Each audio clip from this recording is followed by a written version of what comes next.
केजरीवाल जी ने जो है सो कहा था कि मोदी जी इस जन्म में तो आप हमें नहीं हरा सकते, आपको दोबारा जन्म लेना पड़ेगा। प्रधानमंत्री माननीय नरेंद्र मोदी के नेतृत्व में जितना विकास हुआ है और खुशी का इजहार कर रहे हैं, ढोल और नगारों पर भी नाचते हुए दिख रहे हैं। ऐसे में हमारे साथ बातचीत करने के लिए विधानसभा चुनाव में भाजपा ने प्रचंड जीत हासिल की और उस जीत का मेन नायक बने प्रधानमंत्री मोदी जी। मोदी जी ने की गारंटी ने भाजपा को जो वहां पर ऐतिहासिक जीत हासिल कराया। यही कारण है कि 27 साल का जो वनवास था, उस 27 साल का वनवास खत्म हुआ और यहाँ पर जो है भाजपा का दिल्ली में जो है इस बार मुख्यमंत्री बनेगा। और उस जीत के बाद जहां पूरे देश में भाजपा कार्यकर्ताओं में खुशी की लहर दौड़ गई, जश्न ही जश्न दिखा, तो वहीं बिहार के तमाम नेताओं में भी जश्न देखा जा रहा है। अभी हम मधेपुर में हैं और मधेपुर के कार्यकर्ताओं में भी जो है गजब का उत्साह है। यहाँ के जो नेता हैं वो लगातार मिठाइयाँ बांट रहे हैं, खुशी का इजहार कर रहे हैं, ढोल और नगारों पर भी नाचते हुए दिख रहे हैं। ऐसे में हमारे साथ बातचीत करने के लिए मौजूद है भाजपा मंडल अध्यक्ष विप्लेश ठाकुर जी और उनके साथ तमाम नेता। क्या कहना चाहेंगे दिल्ली के ऐतिहासिक जीत पर? मोदी है तो मुमकिन है।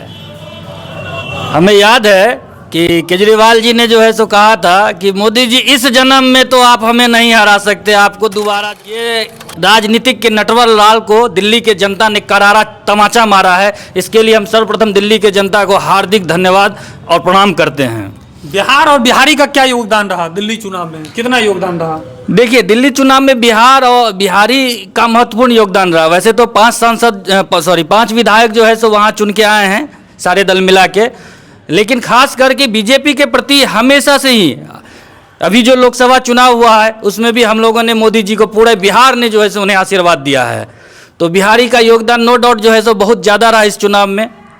आपको नहीं लगता केजरीवाल को रावण जैसा अहंकार हो गया था? जी, ये रावण का ही अहंकार था और राजनीतिक में शॉर्टकट नहीं चलती है। वो शॉर्टकट के बदौलत और फ्री की रेवड़ी बांटकर जो है सो 3 बार वहाँ जो है सो वो मुख्यमंत्री बने, लेकिन लास्टली जनता ने उन्हें पहचान लिया। नटवर लाल ज़्यादा दिनों तक नहीं टिक सकता है, उन्हें अब समझ में आ गया, वो अपना बोरिया बिस्तर बांधे और तिहाड़ जेल की तरफ जो है सो प्रस्थान करे। जब विधानसभा चुनाव हो रहा था उससे पहले हर तरफ केजरीवाल दावा कर रहा था जो भाजपा आ ही नहीं सकता है, यानी कि इस जन्म में तो क्या 7 जन्मों में भी नहीं आ सकता है। ऐसे में आप लोगों को विश्वास था जो इतना प्रचंड जीत? हम लोगों को मोदी जी के नेतृत्व पे पूर्ण विश्वास था।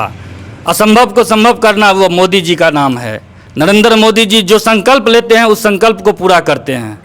ऐसे में अब तो जीत हो गई है, मुख्यमंत्री कौन होगा? कई दावेदार है, क्या बिहार के मनोज तिवारी से लेकर के प्रवेश वर्मा, तो कई सारे ऐसे सियासी सुरमे ये हमारी पार्टी में एक खासियत है, यहाँ काम करने वाले को चुनकर जो है सो निकाल लिया जाता है।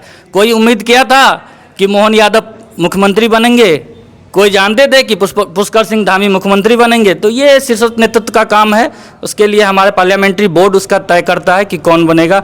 जो भी बनेंगे उन्हें हम लोग अग्रिम बधाई दे रहे हैं। दिल्ली चुनाव के बाद आने वाले समय में बिहार विधानसभा चुनाव है। क्या बिहार विधानसभा चुनाव में क्या आपको लगता है जो भाजपा और एनडीए की जो सरकार है 2025 225 लक्ष्य के साथ हम लोग इस बार एनडीए को पूर्ण बहुमत के साथ फिर से एक बार नीतीश कुमार को जो हम लोग मुख्यमंत्री बनाने। बिहार में तकरीबन 20 वर्षों से मुख्यमंत्री नीतीश कुमार में, ऐसा में क्या ऐसा नहीं लगता आपको जो एंटी इनकम्बेंसी का इफेक्ट देखने को? नहीं, कहीं कोई एंटी इनकम्बेंसी नहीं है। जो काम करने वाले हैं वहाँ एंटी इनकम्बेंसी क्या होगा? जो हमारे नीतीश कुमार के सुशासन राज में हमें याद है कि एक समय था कि पटना बोरिंग रोड चौराहा पे 6 बजे शाम में लूट और खसोट होता। मेरे साथ खुद घटना घटी हुई है 2004 में। आज कहीं जो है सो किसी तरह का एंटी इनकम्बेंसी नहीं है और हम लोग नीतीश कुमार के नेतृत्व में भारी से भारी मत से जो है सो बिहार जीतने जा रहे हैं। बिहार विधानसभा चुनाव में हमेशा बार करती है विपक्ष की पार्टियां जो इनके पास कोई सीएम फेस नहीं है, यहाँ पर तो मुख्यमंत्री नीतीश कुमार है। क्या लगता है आने वाले समय में मुख्यमंत्री बदला भी जा सकता है या फिर मुख्यमंत्री नीतीश कुमार ही रहेंगे? नहीं, अभी तो हम लोग उन्हीं के फेस पे चुनाव लड़ने जा रहे हैं, तो वही रहेंगे जी। क्या कहना है दिल्ली चुनाव पर? दिल्ली चुनाव तो बहुत अच्छा हुआ है और मोदी जी के नेतृत्व में ये जो काम हो रहा है वो बहुत अच्छे आदमी हैं और बहुत अच्छा कार्यकर्ता हैं, बहुत काम अच्छा से किए हैं और देश के लिए वो मर मिटने का काम करते हैं। बिहार विधानसभा चुनाव में क्या लगता है आपको? बिल्कुल, ये जो एनडीए में हमारा जो संकलन हुआ है पार्टी का, इससे हम लोग जो है नीतीश कुमार को अगला मुख्यमंत्री के रूप में देख रहे हैं। फिर से इसलिए कि उनका कार्य जो है वो धरातल तक बहुत हम लोगों को पहुंचा है, ज़मीनी स्तर तक हम लोगों को काम हुआ है। इसलिए हम लोग, हमारे जो जानता है बिहार का, वो सब एकदम खुश है। इसीलिए मेरा दिल्ली में जीत हुआ है, इन्हीं के देख गाँव विकास हुआ। हाँ, गांव विकास हुआ, हर चीज़, और जिन लोगों को लाभ पहुंचना चाहिए उन लोगों तक लाभ पहुंच रहा है। और ये जो है धरातल पर में काम चल रहा है। क्या कहना चाहेंगे, युवा है आप, क्या कहना चाहेंगे?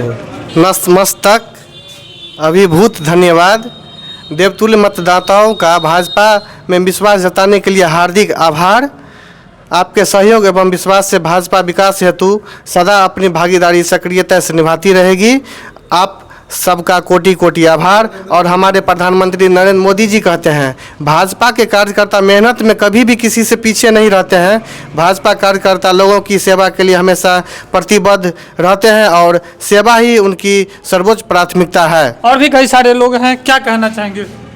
जी, खास करके भारत के प्रधानमंत्री माननीय नरेंद्र मोदी के नेतृत्व में जितना विकास हुआ है, और उसके बाद बिहार में 2005 से पहले जंगल राज था, और माननीय नीतीश कुमार के द्वारा ही जंगल राज से मुक्ति मिला हम लोगों को। इसीलिए मैं भारत के प्रधानमंत्री भारत के लिए और बिहार के लिए नीतीश कुमार जी को बहुत बहुत धन्यवाद देना चाहते हैं, जो इसी तरह हम लोगों का नेतृत्व करता रहे। और भी क्या देखिए, कहना है?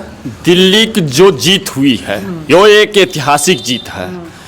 दिल्ली तो ये झांकी, अभी बिहार बाकी है। पूरे गदगद हैं, खुश हैं बिहार में 225 सीट पे हमारा जीत होगा एकदम। और पूरे बिहार में झंझारपुर विधानसभा इस बार ऐतिहासिक जीत से नीतीश मिश्रा यहाँ से जीतेंगे। कितने वोटों के मार्जिन से जीतेंगे? कम से कम 1 लाख। 1 लाख। अभी हमारा मधुबनी में एनडीए कार्यकर्ता का सम्मेलन हुआ, उसमें हम लोग संकल्पित हुए जो नीतीश कुमार की हर एक योजना, परम आदरणीय मोदी जी का, प्रधानमंत्री मोदी जी का योजना जन तक हम लोग सारे कार्यकर्ता पहुंचाने का काम कर रहे हैं। और उसी उद्देश्य के साथ हम लोग अगला चुनाव 2025 लड़ने जा रहे हैं। और 2025 में झंझारपुर विधानसभा